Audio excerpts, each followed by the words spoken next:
Good afternoon. In the news today, North Bay remembers its veterans. The Grey Cup comes to the train station and the basketball team returns to the court. I'm Brittney Whitmell and this is Canadore Newsnet. Our top story. Grandparents, parents, and children gathered at Memorial Gardens to pay their respects to our fallen soldiers who had fought for our country in both world wars. Mywaart has more on the story. Residents of North Bay packed Memorial Gardens on November 11th to pay their respect to our Canadian soldiers.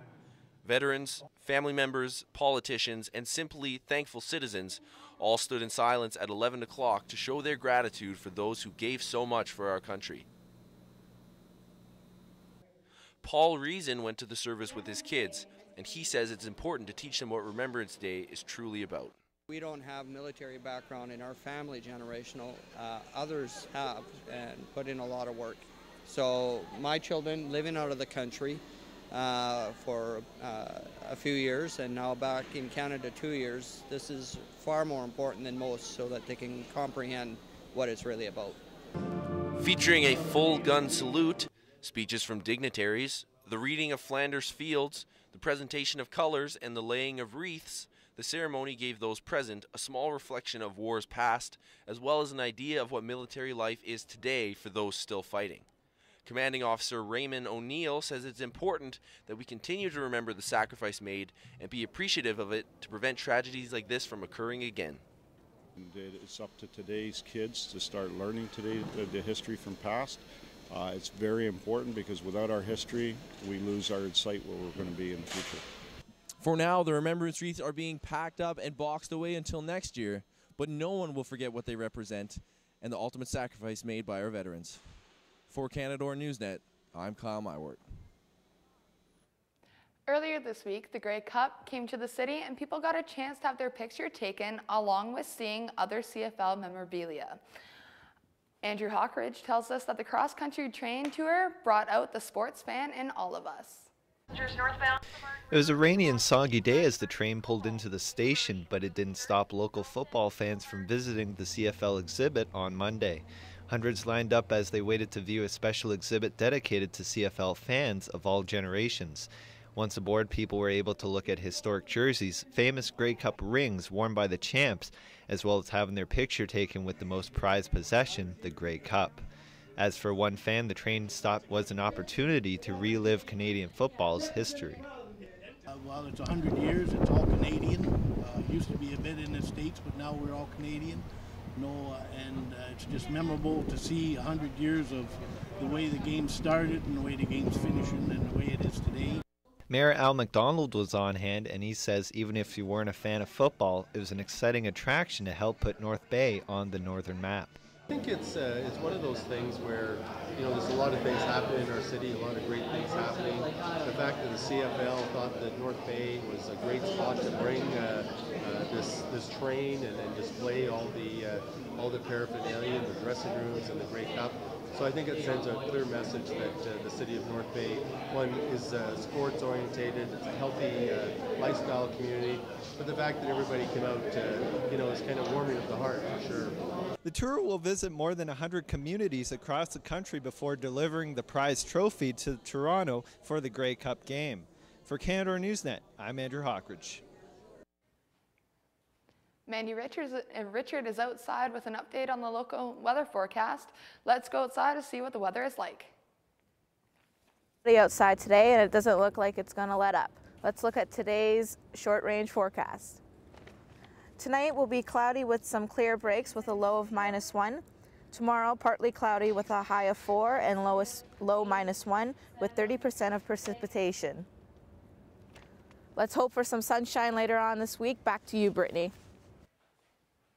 The Ontario Provincial Police have received upgrades in their services to help solve crime at a technology advanced level. Mike Ball reports on the new forensic building in the area. And Ontario will benefit from new Ontario Provincial Police headquarters and a forensic identification services facility in North Bay. The OPP's newest headquarters is a crucial step towards modernizing technology and crime scene lab equipment. The laboratory facilities is the first of its kind in Ontario, as there are no other crime scene buildings with the amount of space this building contains. State-of-the-art lab analysis work is a key component to the facility's function. Forensic Identification Sergeant Andrew Emerson explains how the new forensic building benefits the OPP. Typically we've had buildings that were inadequate before. We had office space that we turned into lab space, which wasn't, from a health and safety perspective, ventilated or filtrated properly to accommodate some of the functions and workflow that we were doing in the past, and we continue to do now.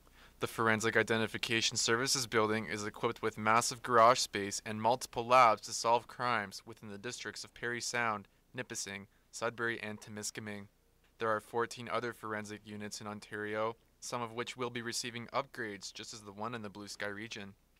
There are several other projects on the go around the province that the province has undertaken to call the OPP Modernization Project. So with that, typically they're upgrading some of the detachments that are out in the province.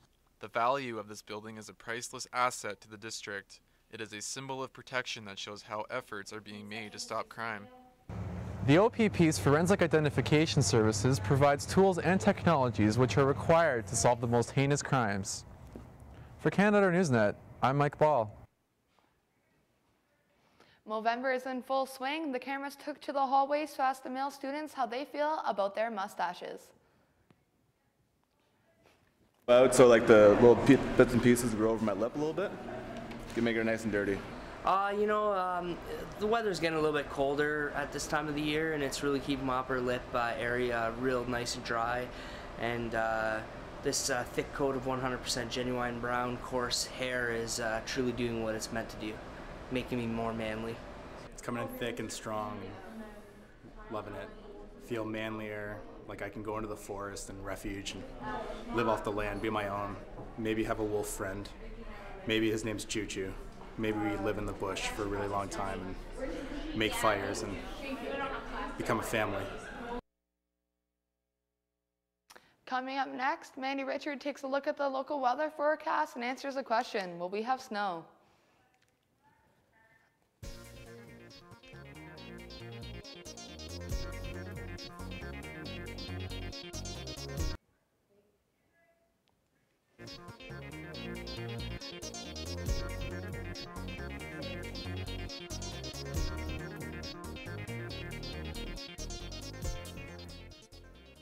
Now it's time to take a look at the local weather forecast with Mandy Richard. Mandy, it seemed pretty gloomy outside.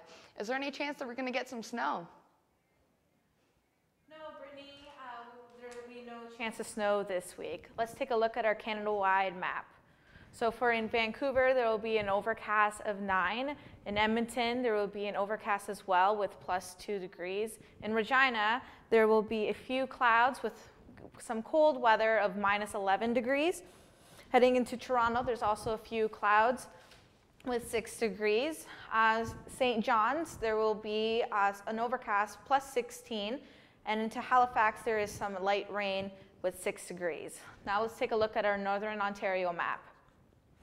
So in Sault Ste. Marie, there will be some rain showers with +2. Looking into Sudbury, it's partly cloudy, 4 degrees. In North Bay, there's an overcast of 3, and into Timmins, it's partly cloudy with 2 degrees. Now let's take a look at our long-term forecast. Today, expect a high of 4 with a low of 1. Thursday, it will be a high of 6 with a low of 1. Going into Friday is a high of 6 with a low of 3. Saturday is a high of 7, low of -1, and going into Sunday is a high of 6, low of -1. That is your weather for this week. Back to you, Brittney. Thank you, Mandy. After the break, Anthony Kellner fills us in on a sports-filled week.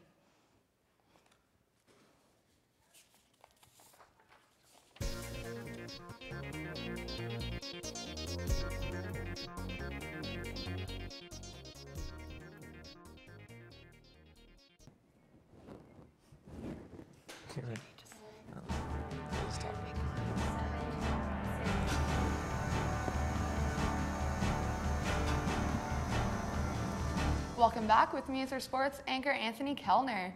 Anthony, I hear that the varsity basketball team is having a rough start. It's a rough start for sure. I mean, they started off 0-5 to start their season. They just had their home game, and they looked all right, but we'll see what happens. It's early still yet, so yeah, we'll see. All right, thank you. All right, perfect. Anyways, after being put on hold for the last 20 years, Canadore College, like we said, is pleased to have their basketball team back on the court. Kyle Mywaart has more on the story. After a 20-year hiatus, Canadore's basketball team made its return to the hard court. The Education Center gym was filled to capacity as fans and fanatics packed the bleachers in support of the team. It was no easy process to get the team back on the court. Athletic Director Linda Turcotte says a lot of work went into making this team, and more work will be required to keep the program running. We cannot stop recruiting. As I say, we've been recruiting for 2 years, but we need to keep on going and not stop that. We need an influx of new players every year. Of course, still working on sponsorships and donations and athletic scholarships in order to attract those players to the college. And so we're just in the very first stages of building a program. Having already played 4 games this season, the men were hungry looking for their first win, especially as they played at home. Playing host to the Humber Hawks, the Panthers took an early lead, and as soon as the seal on the rim was broken, the crowd went wild. Humber clawed back into the game and took a commanding 10-point lead, but the Panthers kept putting on the pressure. Ultimately, the Panthers were unable to come back and lost the game with a score of 88-67. Head coach Leo Bouchard was upset with the loss, but says the team will improve. We didn't play well. We made a lot of tiny, stupid little mistakes. And but we're young. We're going to get a lot better.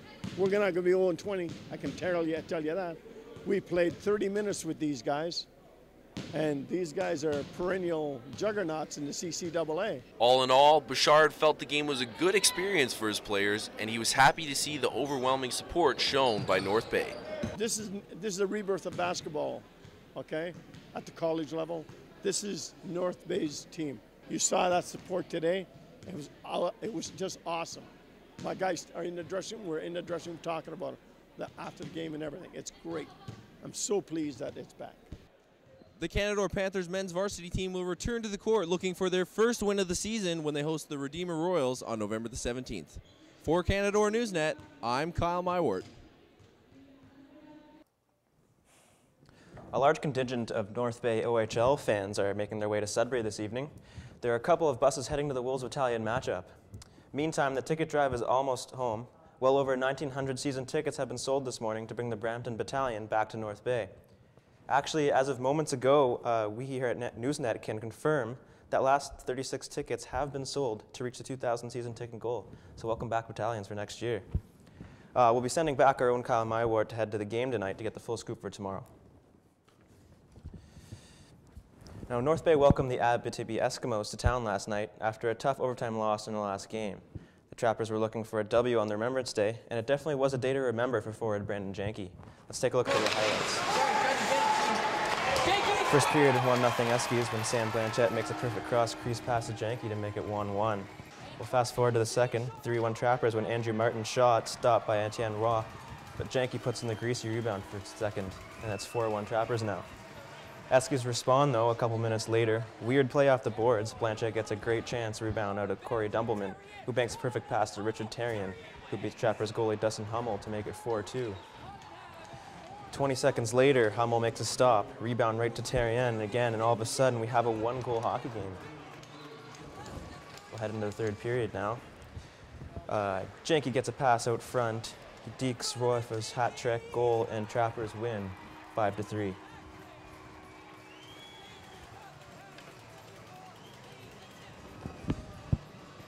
In other sports news, we'll start by giving Canadian basketball fans some hope.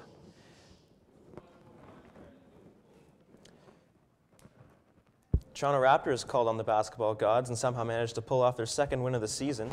The Raptors played front runner most of the night against Indiana, but then shot a pitiful 1 of 15 from the field in the fourth quarter. They nearly blew another double-digit lead to the Pacers, but came away with a 74-72 victory. Now on to the New York-Orlando game. Led by Carmelo Anthony's 25 points, the New York Knicks down the Orlando Magic 99-89 to remain the NBA's lone undefeated team. The Knicks will next put their unblemished mark to the test on Thursday when they face the San Antonio Spurs. Now Cleveland to face the new team Brooklyn Nets.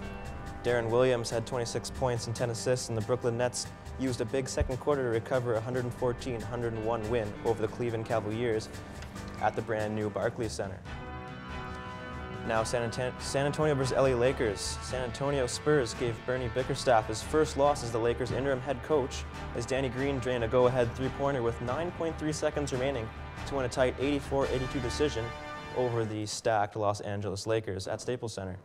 It was a great night for NBA fans, but don't worry if you're a fan of the pigskin. Check out the CFL Division Championships this Sunday. Now let's kick it into our sports trivia question of the day. Here's our daily trivia question. Brittney, who was the last coach for the North Bay Centennials?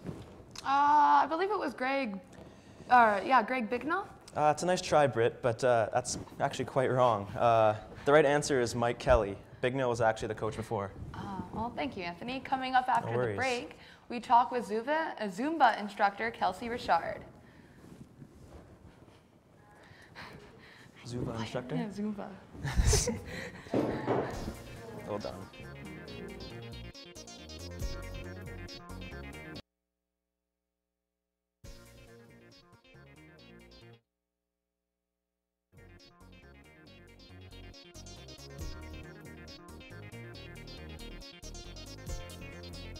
Welcome back to Canadore Newsnet. I'm sitting here with Kelsey Richard, Canadore's own official Zumba instructor.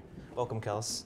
Glad you came to join us today. Thank you for having me, Anthony. Perfect, great. We'll start off with the question everyone wants to know.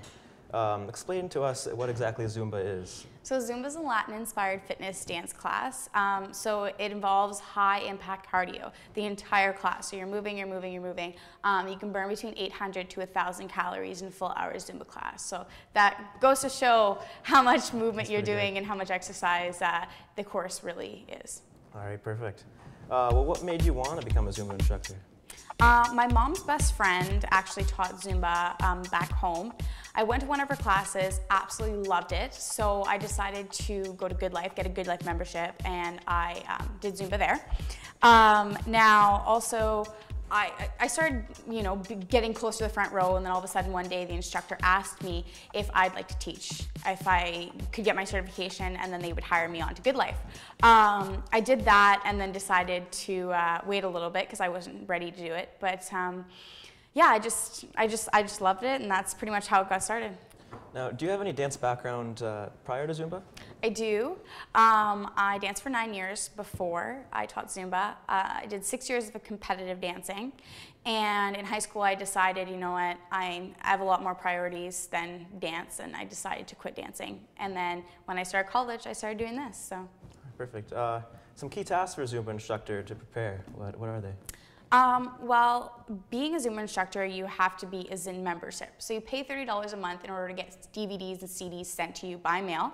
So you have ongoing instructing towards songs and dance moves. So I usually use the songs that they send me and moves that they send, as well as I'll go on YouTube even and type in Zumba after any song name, and usually there's a dance for it. So I changed up a little bit to what I like to do, but that's pretty much how I get my dances started. I like it. Yeah, sounds good. Yeah, it's fun. What do you think are the top 3 skills for a Zumba instructor to have? Definitely motivation. I'm teaching 4 classes of Zumba a week, and I can't be lazy, because if I'm lazy, my class is lazy. And obviously we don't want that. We want a good workout every time. Also, you have to be a people person to be a Zumba instructor. You can't be shy. You have to be willing to, yell and scream and get people motivated. So definitely that. And then I'd probably say, you don't have to have a dance background to teach Zumba, but you kind of have to have some kind of rhythm, because you are a teacher, right? You're an instructor, so you're teaching others to move. And so yeah, I would say, be able to move to a beat, to have a rhythm. That's perfect. Yeah. Now, I know for songs, do you use specially licensed Zumba songs, or is it just any kind of? You're supposed to. The songs are sent to you by those DVDs and CDs. Those ones you're supposed to use. Seeing as though I'm teaching to a younger crowd, students, I like to take like top 40 songs, so you know anything that's Pitbull. I really like Pitbull to teach too. It's fun. It's always got a good beat, and then a little bit of Latin flavor, which that's what Zumba is. And if you know the song, you're more likely to catch on to the movement. So, you know, during the chorus, I'm always doing the same kind of movements, and then the verses, I change it up a little bit. But if you know the song, you're more likely to catch on to the dance. Perfect. We're running out of time a little bit here, but so we'll do a couple more questions. How would someone locate a local Zumba instructor? So because I'm a Zen member, what they do is you go on Zumba.com, say Good Life, for example, wanted to hire instructors. You type in North Bay, Ontario, and all the certified Zumba instructors in North Bay will pop up. So I'll be there. They can click on my page, and all my contact information is there. So they can call me up in order to get me to teach. All right, so when they do call you up, where would you be teaching, and finally, how often do you hold classes? Well, right now I'm teaching at the school. I'm teaching 3 classes a week, so I teach Mondays and Wednesdays 4:35 to 5:30, as well as a Friday class from 12:30 to 1:30. So, yeah, that's all I'm doing right now. But maybe once I'm done college, I'll do something somewhere else. All right, perfect. Basically, thanks a lot for being here, Kels. It was a lot of fun. Thank you for having me. One more quick question, though. Yeah. What is your favorite song? Oh, that's hard. It's a Latin song. It's I Se Pego, it's called. I love it. There's a Pitbull twist on it. So there's the normal song where the guy sings it, and then Pitbull comes in, and it's just a good song. I really enjoy it. So there it is, Pitbull. So thanks a lot for being here. Check out other stories and newscasts. You can visit theclaw.ca. Canadore Newsnet is produced by students in the Journalism and Television program. That's our show for today. I'm Anthony Kellner. Stay sweet.